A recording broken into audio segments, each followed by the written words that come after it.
Hi, mining community. Welcome back to another episode of the Dig Deep, the Mining Podcast. And today's guest is Akiba Leisman, who's the CEO of Mako Mining Corp, who are a publicly listed gold mining development and exploration company operating the high-grade San Albino gold mine in Nicaragua. Akiba is a chemical engineer by background and has worked in investment banking and holds a few board roles. And he's here today to tell us more about Mako Mining and what exciting things they've been up to and some more. So that's welcome, Akiba, to the podcast. How you doing, Akiba? Pretty good, Rob. That's good to hear. Right. Just wondered if you can give us a bit of an overview of your sort of background. I mentioned of you're a chemical engineer by trade. And you've been investment banking as well. So just wanted to give us an overview of your career and how your career's developed to sort of current day. That's correct. So my undergraduate was in chemical engineering. I actually wasn't a chemical engineer in the mining space. I actually started out in the computer chip manufacturing area in Silicon Valley. Then after I went to business school, completely randomly, I wound up in the mining industry. Initially working for an investment bank, a South African bank, but based here in New York. And then after that job, I was employee number 3 of the Red Kite Mine Finance groups, which are now both the Red Kite and the Orion private equity funds, who have been tremendously successful on both sides. In 2011, I left to take over the precious metals portfolio of another private equity and hedge fund group called Wexford Capital. Wexford is a hedge fund and private equity group based out of the United States. And then really starting in 2014, I started to manage a few of their portfolio companies. And I've been interim CEO initially of Mako Mining in March of 2019, and then full-time CEO towards the end of 2019. So the management side and being the chief executive has really been a full-time job for me, really for a little over 2 years at this point. Okay. So yeah, I wondered if you can give us an overview of Mako Mining. Obviously since you joined, but just give the audience a perspective of the company, what sort of how the company's developed and what you've been doing. Sure. So the way that I like to describe it is that we're doing 3 things in northern Nicaragua. We have now commercialized what is the highest grade open pit mine in the world. We declared commercial production on July 1st. We just reported our first quarter of commercial production a couple of weeks ago, which laid out kind of the costs that we're experiencing right now in ramp up mode, which are extremely low, but they're getting a hell of a lot lower now that we're approaching our initial nameplate capacity of 500 tons per day. That was really the first of 3 steps of what we're doing over at our San Albino project. Secondly, we made a discovery a few kilometers south of San Albino, an area called Las Conchitas. And the objective over there is to delineate a maiden resource sometime in Q3 of next year, and actually to start mining it contemporaneous with San Albino at the very end of next year, and then to be mining at 1,000 tons a day by early 2023. We are fully permitted to do that. It's going to take just a few $1 million of capex to expand our plant from 500 to 1,000 tons a day. So by the full year 2023, we aim to be doubling our production capacity in terms of what we're experiencing right now. And then thirdly, and what I do think is the most important part of this company is that we do think that we're sitting on an orogenic gold mining camp over here, which is very different than the geologies that you would find near our mine in Central America, which tend to be volcanic hosted epithermal deposits. This is a very young orogenic mesothermal system. And the reason why that becomes important is that these types of deposits, these types of districts, these types of camps, it's actually unusual to find them containing less than millions and millions of ounces of gold. And we are finding every bit of evidence that this is a burgeoning orogenic gold mining camp, finding very similar, extremely high-grade material across our property as far away as 21 kilometers from our mine. And frankly, the gold goes off our property in all directions, what is soon to be a 200 square kilometer land package that we have right now. Okay. What would you say your sort of biggest challenge has been in sort of getting the initial mine up and running? Right. So the history of the company was, for lack of a better word, fraught. So I first got involved with the predecessor of Mako, a company called Golden Rain, back in 2014. We provided, and by we, I mean Wexford Capital and another affiliated portfolio company called Marlin Gold, made an investment into Golden Rain, which owned the San Albino asset, to the point where it effectively rendered the asset uneconomic. It was about a 4.5-year process for us to merge the two companies, Marlin and Golden Rain, release that gross encumbrance that I placed on it in 2014, and then really start taking a look at building this 3-stage business objective from that point on.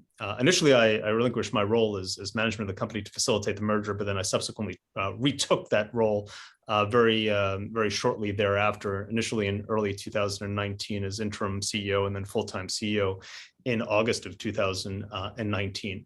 And as soon as that happened, we put the capital into the company to start building the mine.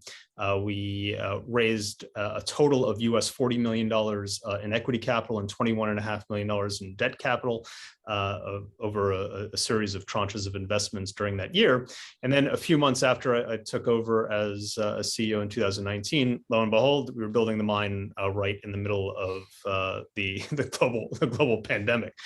So it certainly was an interesting exercise because effectively we were building this thing via remote control. The borders of Nicaragua were effectively closed from March of 2020 to really August of 2020. And they really only started to normalize this calendar year. Likewise, we were hit by 2 unprecedented storms in Nicaragua within a 2-week period. We were hit by 2 hurricanes actually after the official rainy season was over. In fact, they ran out of English names for the storms last year. We were named after Greek letters. So we got hit by Major Hurricane Eta and Major Hurricane Iota, also in the middle of construction again after the notional rainy season was supposed to have ceased. Even with all of that, even with that history and kind of a lot of things and twists and turns that were thrown at us, we still managed to build this project more or less on budget. I think we initially scoped this out, inclusive of making the civil works adjustments to eventually get this to 1,000 tons a day for a budget of about $31 million. It came in at about 32.5. I'm actually exceedingly pleased with how that was handled, given everything that was thrown at us in 2020. And then really from a delay perspective, it was really just about a little less than 2 quarters of delay to get this project up and running. So we started processing the high grade in May. The ramp up after that point in time was relatively smooth, and we declared commercial production on July 1st. But to all your listeners out there, mining ain't easy. So there's a lot of unknowns that you can't really plan for. And it's very important to have a good team that can solve problems in real time, because you never know what you're going to get in this business. Yeah, obviously with COVID, and you mentioned those 2 storms, what challenges did you actually have, and how did you obviously during those times, how did you bring the project in just slightly over budget, and obviously with the timeframes as well? What kind of things did you have to actually change that you didn't expect to change because of the hurricanes and because of obviously COVID? The absolute biggest thing was being able to really work with our local contractors, who frankly never worked on a hard rock mine before. In fact, our main mining contractor, his business was really owning and operating a small construction outfit in the town of El Jicaro by our mine, and then operated the one and only gas station in the town. So really from scratch, really in early 2019, we were able to help him build the business, to show him how we were going to operate, how these very specialized levels of construction would work, not only our mining contractor, but our other support contractors over there. So when we effectively had to, I don't want to use the word abandon, but we really did have to recall all of our expat employees, who are mostly Mexican and American, a total of about 13 of them. They were unable to get to site in any capacity from March in 2018. So while we were able to have effective eyes on the ground with our contractors, we had plenty of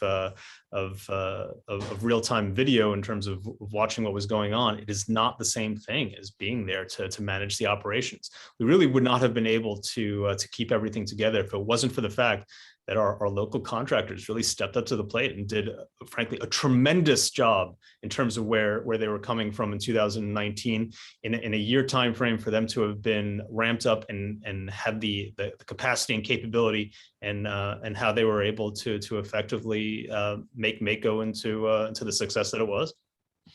Can you give us an overview and a sort of impression of what mining is like in Nicaragua, and also, I suppose, within the local jurisdiction that you're working in? Sure, I would say pretty universally, the government is supportive of mining, particularly gold mining. Depending on the day of the week, gold is either the first or second largest export within the country. Nicaragua is a fairly small country. I think it only has about a $15 or $16 billion GDP associated with it.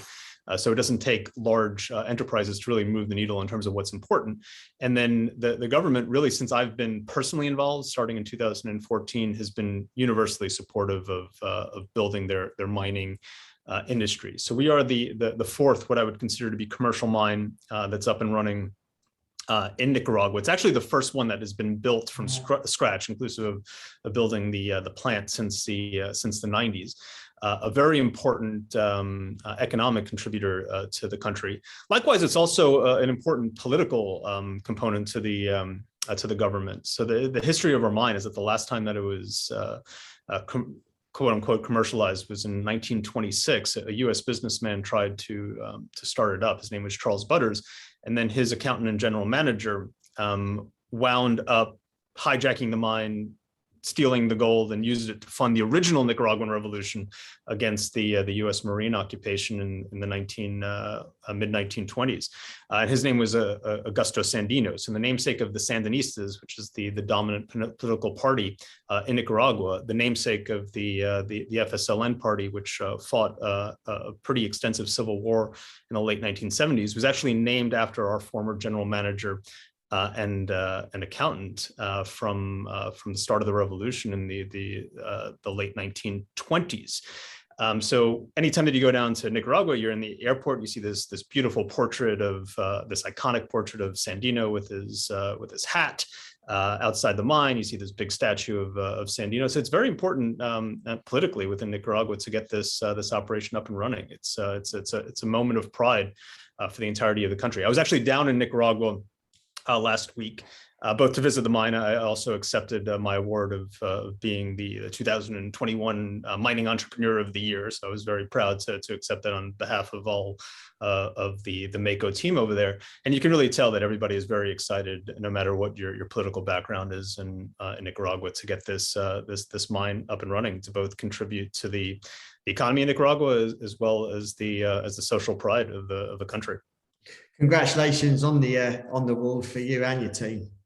All right, thank you. I appreciate it.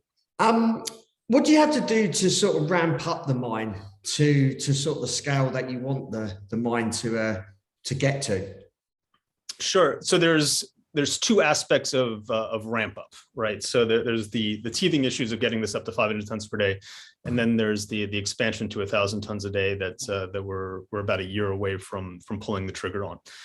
So we were effectively done with the capex of the project in the end of March. So like almost the exact the last day of the quarter, we effectively finished the capex of the mine. But we had some pretty serious teething issues in April and early May, where the two main components of our plants, the gravity circuit and then the carbon and leach circuit, effectively could not produce gold, right, for a variety of mechanical issues that we needed to resolve. So that was initially resolved the first week of May. We were able to start putting the high grade through on May 12th. And then we got the mine up to what we consider to be about 75% of capacity, which was our threshold for declaration of commercial production really at the end of June. So we declared commercial production July 1st. There are still some teething issues that we needed to address that are frankly now done. But that happened over the course of this quarter, Q4. Some of those were related to specific things that were going on in Nicaragua, and then some related to choices that frankly I made. So the specific things to our plant in Nicaragua, we had a great deal of emigration starting in June, where it was really a once in a lifetime opportunity for a lot of people to make the move to the United States.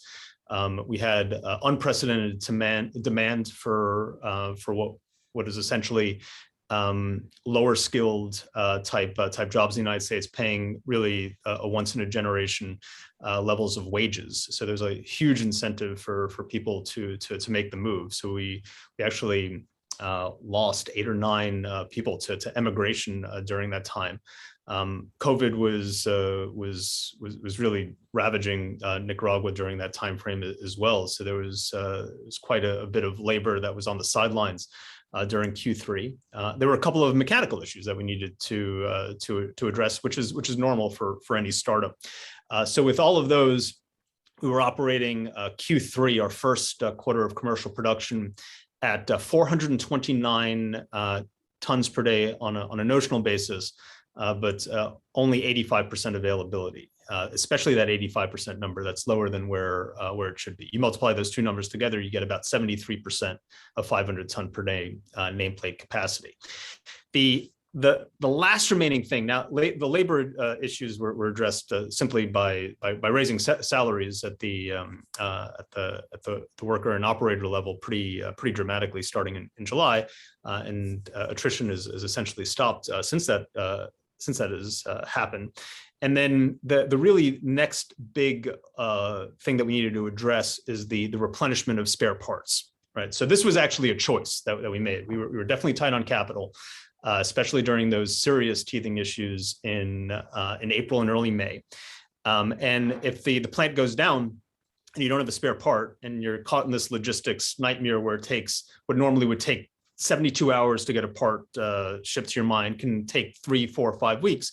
It really wears on you, and you have to be very strategic on how you can make on-site repairs and things like that. Now we finally are, I would say, 90% done with our spare parts replenishment program for the quarter. And you can see it. If for whatever reason we have, let's say, a plate goes down for our tailings press, well, before it would be a pretty extensive process to get that thing back online. Now we can fix it in 45 minutes. So a lot of these things come into play that allows us to operate this effectively at nameplate to get to 500 tons per day, inclusive of availability factors. And we're essentially there right now at the beginning of December. Now, the 1,000 ton a day increase, we actually made a lot of civil works decisions during construction that the upgrade to 1,000 tons a day is actually not a big, extensive process. So we've laid all of the foundation works for an additional series of carbon and leach tanks. So we use 5 right now, but if you take a look at our mine, there's 5 circles right next to it, which are the foundations for those next 5 leach tanks. Our crusher was designed for 1,500 ton per day capacity. We have 2 500 ton per day mills we're actually using the second mill. So we made the transition from the first to the second over the course of the last couple of weeks. So there's going to be some improvements that we need to make. We'll have to buy another gravity Nelson concentrator. We'll have to build those 5 carbon leach tanks. We'll probably have to increase our generator capacity by 60 or 70% to operate at that level. And we'll probably have to increase our filter press capacity as well. You add up everything over there, it's about a $4.5 million capex to do it. And then we're going to make that decision to build as soon as we actually have line of sight and being able to feed the mill directly from our mine at 1,000 tons a day pretty consistently. And we expect to be at that point by the very end of next year. Okay. In terms of like skill levels within country, obviously operators can probably be trained up on site, but what about, for instance, like mine engineers, geologists? What's the skill level like in country, and where do they generally get educated? I mean, is there a college or university that educate mining people to gain qualifications, or do they have to go outside the country to obtain those qualifications? Sure. We certainly supplement a lot from our expat group at the senior level for mine engineers, our geologists as well. But likewise, one of our most senior geologists was one of our first hires, even prior to Mako being Mako. I think he's been on the job now 10 years. He was hired directly out of undergraduate from the University of Managua, and he's fantastic. Like, obviously being at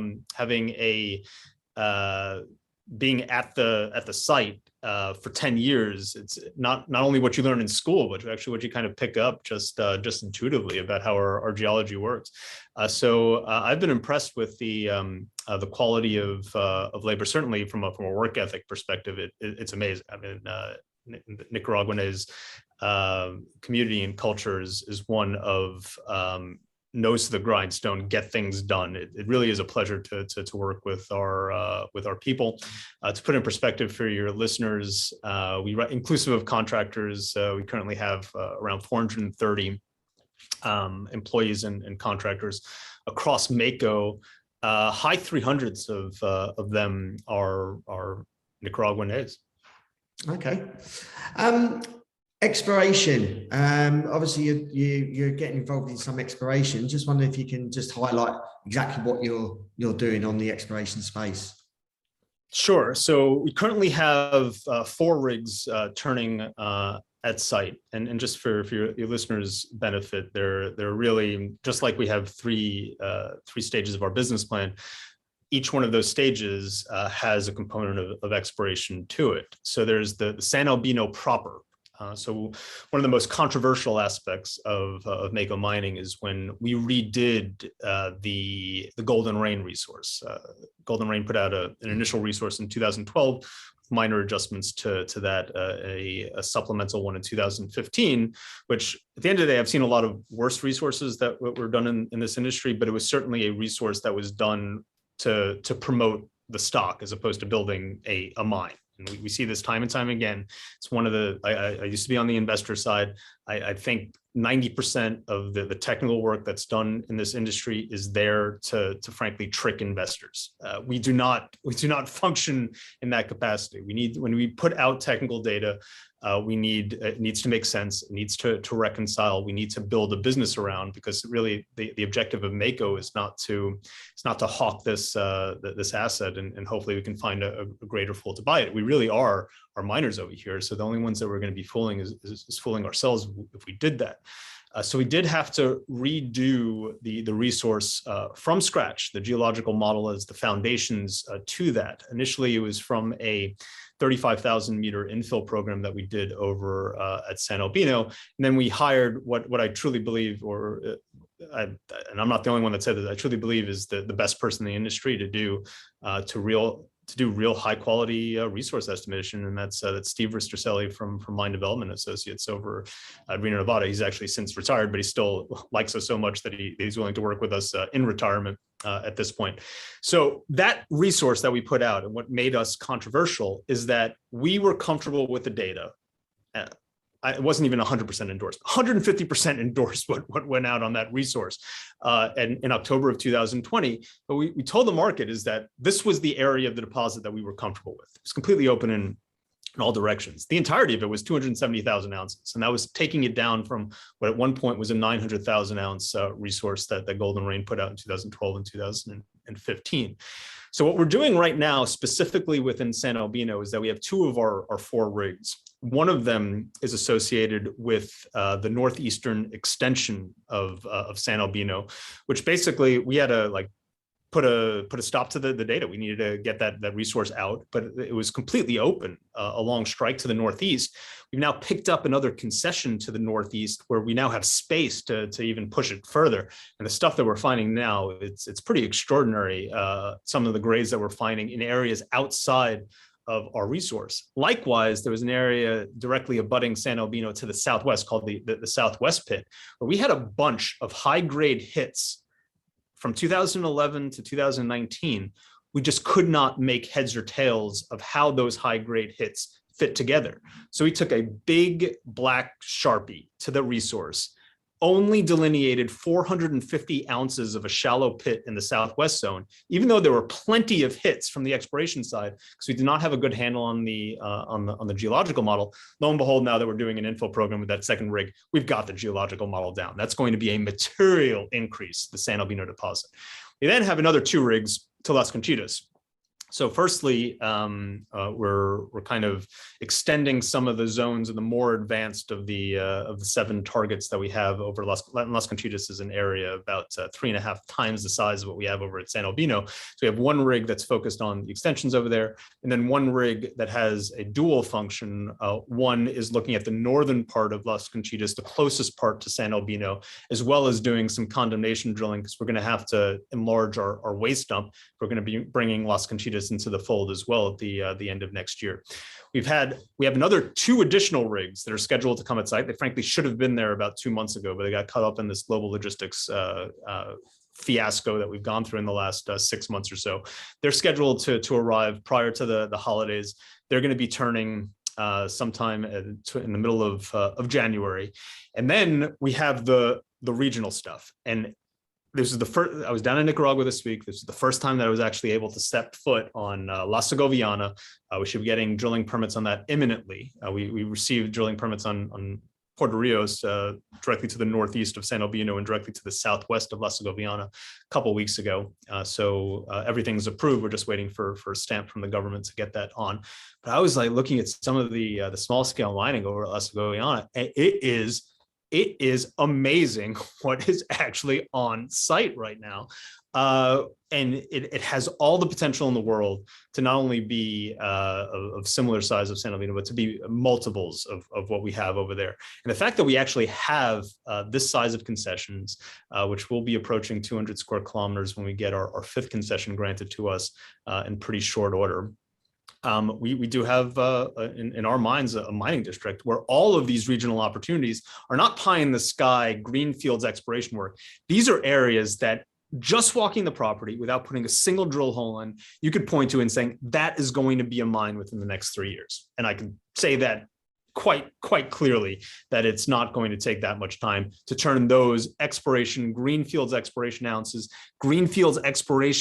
situated as far away from the mine as 21 kilometers and bring that into a situation of cash flow within the next 3 years. As a conclusion, just wanted to give us an overview of what's going to be happening over the next sort of 12 to 18 months. Obviously, from what you've said, there seems to be a lot of activity. I just wondered if you can summarize what the next 12 to 18 months is going to look like. Yeah, sure. So at the beginning of each year, I set out the goals for the year. 2000 and I set out the goals for early 2020. I wasn't quite expecting a pandemic over there. There was a couple of changes over in 2021. It was actually clear. It was to commercialize the mine and actually start doing the exploration work that we had on our regional opportunities. 2022, it's clear, obviously, now that the mine is in ramp-up mode, it's to use that cash flow to go and prove out Las Conchitas so we can be mining it by the end of next year. And I can say right now, we are going to make a discovery at one of the regional opportunities that we have at some time in the year 2022. That's great. Really appreciate your time, Akiba. Wish you all the well in luck, and maybe come on to the podcast sort of sometime next year, later next year, and give us an update. And obviously wish you well in your success. If our audience wants to reach out to you, if they've got any questions that they want to ask, how can they go about doing that? Are you across any social media platforms? Sure, I'm pretty active on Twitter under my name, Akiba Leisman. I think I'm the only one in the universe, not just Twitter with that name. So it should be easy to find. And likewise, you can email me at aleisman@makominingcorp.com as well. Visit our website. No worries. We can include those in the show notes anyway. So really appreciate your time. Appreciate you give us an update on Mako. And obviously tell us a little bit about Nicaragua and obviously the mining. And it seems you're like the superstars there, that everyone seems to sort of know you, and congratulations on the award. And appreciate you giving us an overview of mining in the country. I don't think we've had anyone that's on the podcast that's even spoke about Nicaragua. So yeah, really appreciate your time. No, absolutely. I appreciate it as well. No worries. Hope you enjoyed listening to the episode. Appreciate if you can share this amongst friends and family within the mining community. If you're watching on the YouTube channel, appreciate if you can like and share this episode so it gets out to all corners of the world. And obviously we do these podcasts to educate the mining industry, and this is a pure example of a mining company working in a jurisdiction that probably not many people often talk about. And obviously we wish everyone success in the Mako team. So yeah, appreciate if you can share and like these episodes. So until next time, happy mining.